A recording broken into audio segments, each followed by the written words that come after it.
Carson, quick introduction. DCarsonCPA, MFC lines. Anytime you see the whiteboard, we're coming from the MFC lines.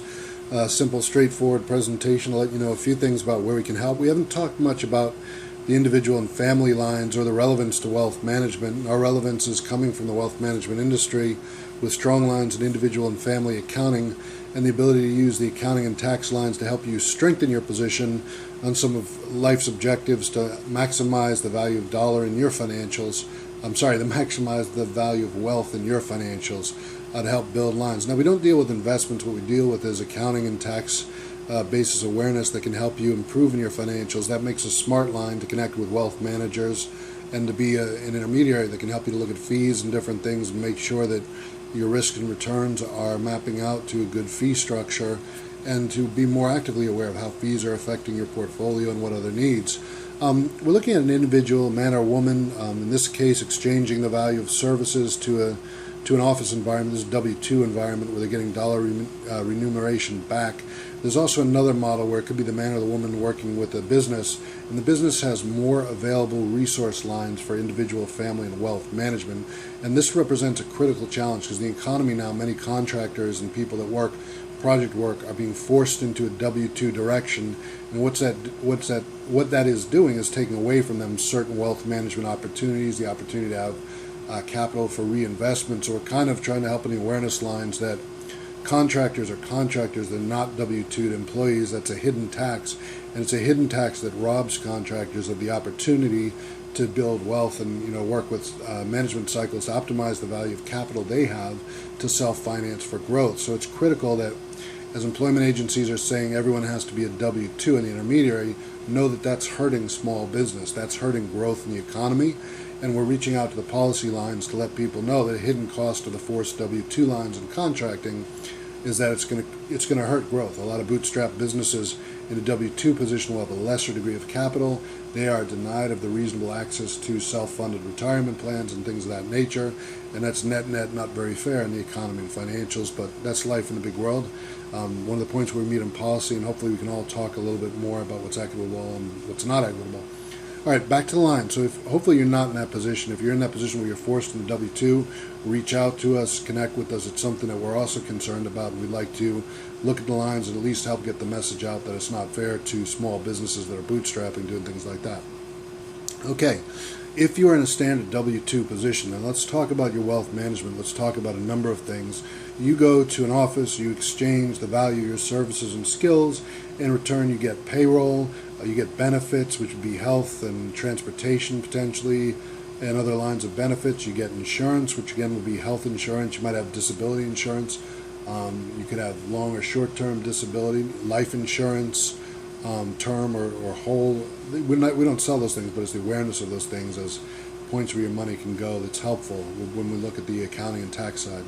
And then back here, we're looking at the retirement lines. There's some retirement plans in your business, the consideration of how that's managed, and that's a whole nother line of discussion is about how 401k plans can help in wealth management and what type of vehicles are helpful to you, the expense lines, what helps you overall. I think our role and value to that is just with accounting and tax skills, we can help you to connect with the people that are actually actively doing wealth management, but also have enough of an understanding to help you look at it from an expense management line and to help you think about risk and return. I think when you're talking about your assets, you work very hard over here. So the more people you have that can help you in terms of the lines of wealth management, definitely at least making your accounting and tax investments and accounting and tax services part of helping in wealth management is a critical key. Our fees are tax deductible. That's a beneficial thing in the analysis, so to reduce your expenses. And then, the other line is what are your overall expenses or the expenses of wealth and how they affect your portfolio. Getting back to the point, when you get assets from a business, from your exchange of services for value, what you get is growth. You've got some wealth rolling into your family lines. The wealth rolls into your personal lines. You could have savings, investments. You can invest in property. Some people invest in property and invest in rental properties and use that as a pathway to use real estate for growth. You might have a property in which you live that you also rent out, or you might have a home and a second home and rent the second home, all of which have a different accounting and tax treatments. There's the critical line of your health. Remember that your good health and prevention may not be immediately clear, but it's an investment in you, and that's net a return, because if your health goes, your ability to earn in the office can be diminished. Insurance may help for disability and long-term stuff, but net your health is a critical asset. So we have lines out there to help the health sector, and those lines are also embedded with lines on good health, prevention, and ways to take care of yourself. It's critical. We don't like to think about it, but it's a short line between having great health and having some problem that can offset you. Insurance might be a part of the cure for that. There's a lot of talk about, insurance and where it comes from, if it comes from the business, self-insured, or other lines. That's all variable stuff. It interplays with accounting, taxation, and other points. And whether you are employed by an entity or self-employed, we can help you to the different dynamics. It's notable that, whether you're self-employed or employed by someone else, this insurance dynamic plays a critical, changeable role. So we could talk about that.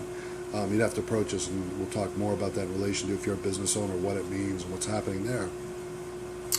On the lines of health, making sure that you have a good health plan, good prevention set up. Property, making sure that your property is in place, property is insured to a reasonable level of risk management. And then the understanding that as you grow assets over here, you end up with needs for risk management. The things that happen in risk are, well, in the economy, there's labor, there's supply and demand. So today you might be very well paid. Fortunately, the more skilled you get, the more you get paid, the more it becomes a risk of supply and demand. If there's a flood of people in the market, if over the years there have been lots of people moving into your career and profession, well then guess what? There's more supply, and that means that demand remains stable, supply goes up, so the prices of labor go down, and all of a sudden you could have a risk in what is a very suitable line of employment for you. All of a sudden you might find as you advance in the line, your earn rate prices you out, and that could be a critical risk, so you may need to be thinking about other lines. And I think this is something interesting that we hadn't discussed before, is that on the individual family and wealth management line, I think that economic research and thinking about your position in the opportunity lines, understanding labor economics, is a critical line where we can also help, because that's an income line. So if you're not a business, you're an individual, and your talent is what you have to work with, and our ability to work with economic research is an element of helping out on wealth management. We certainly have deep lines where we've been working with labor and economic research, and that knowledge can be funneled back to you to help you with ideas about how to boost your earnings, your potential, how to differentiate.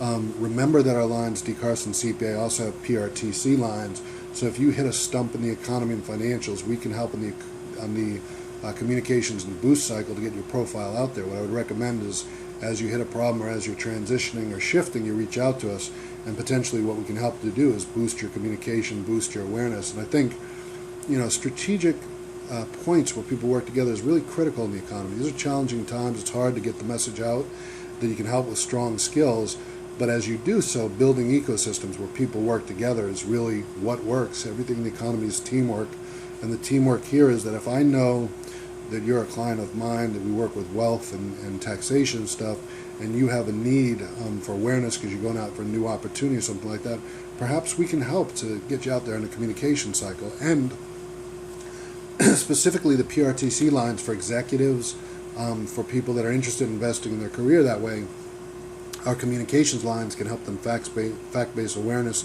of who you are and the problems you can solve with skills. So maybe that's a way to help boost your boost your awareness lines and help you on the earnings cycle to get back in here. Because if you have challenges where you are, you've hit a growth point and you're looking to grow, we help you with economic research, maybe reposition where you're looking. If the economy gets complex in your individual line of work, perhaps there's a close bridge line where those skills you have can be ported to new and more prosperous lines. Those type of things is one of the risk things we think about. Property supply and demand, again, you're looking for property. Where you look depends on the rules of supply and demand, and the value of your property is subject to supply and demand. So certainly our ever continual lines in economic and legal research and dealing with property and real estate is one of our interests, have some relevance, and perhaps that leads to the road over time where we get certified, or perhaps it's just knowledge on accounting and taxation to help you understand what's the difference between you buy or you lease, or if you're considering a co-op or condo as in comparison to a lease or owning. Those type of things are all economic decisions rooted to accounting and tax consequences, and can help in your overall wealth management. Next point on the line, we wanted to talk about the economy. The economy is all around us, so all the decisions that happen in the economy basically are a function of supply and demand, and you have a key role in them. It's not useless information. It's valuable information about who you are, your profession, your career, where you're headed, how you can grow wealth in the economy. Economics is a huge part of it, and that's something we're happy about, is those lines that we have bring it to a next level where accounting and taxation connects to the economy and the ability to be more savvy to help you out with your decision making, at least to get the right questions on deck when you're talking to wealth managers about what you'd like to do with your portfolio and assets. We skipped health. Remember, health is always a critical asset, so we encourage you getting that gym. If you do things the right way, that plan in the gym corresponding with your doctor and prescribed needs can be a deductible plan. You should do that in that way to help get it in your accounting, financials, and your taxes in a way that's going to help reduce your overall tax burden. Next on the line, looking at rates and return.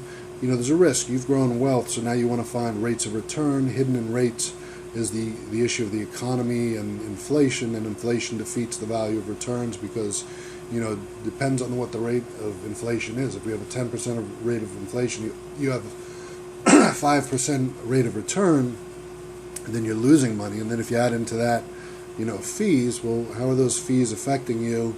And those fees are biting into the growth of your money, so you want to have the appropriate fees. Of course, it makes sense that if someone's managing your money, they're going to have a fee, and that's the way it kind of goes for wealth and professional services. But the consideration is there's also competitive points of different managers might charge different sums, and you have a right to know with transparency what you're investing in and what your returns might be and how wealth management fees can affect those returns. So those are points we can help on accounting, tax, and tax skills. Next point to the lines to cover real quick. Geo-risk, there's things that are happening in the world. Those are like those random events and bad actors. I think some awareness of that and some strategic planning around your assets can help you. Cyber risk is a critical need. Let's imagine that you have the unfortunate event that you were going through work and you put your own personal financial information in the wrong place and your identity is compromised. All of a sudden you have forms and filings to deal with. You need to notify people, and you should consider us. Accounting, CPA, dealing with accounting and taxes can help contact the authorities, let them know if there's been a problem. Sometimes it's very stressful and very hectic to do. You're working, all of a sudden you've had this breach. You might not have thought of that, but it's another line where CPA can help you out. We can be thinking about that and help you to kind of put the controls around that. I hope that you don't experience that, but you should be running periodic risk reports, credit reports, and those type of things, not only to know your credit score and purchasing power, but also to make sure your identity has not been compromised in any way. Next up to the line, we're going to talk about taxation. Taxation is a whole nother conversation. It's dealing with wealth and trying to find the right balance of taxation, trying to use these vehicles in the right way.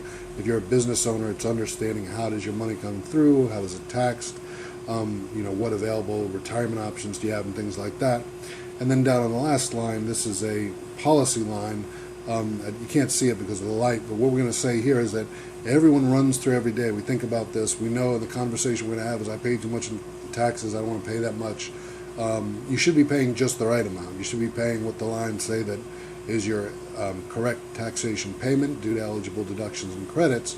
But then remember that there's this policy line, and policy is where at the local, the regional, the state, the federal, and the global level, people are making decisions. Net, those decisions need to be funded, so those decisions will hit you through the policy line. So we have global tax reporters, we have a national tax reporter, and we have local and state tax reporters. All of those positioned to help you be more aware of policy and where policy affects you in the financials. The last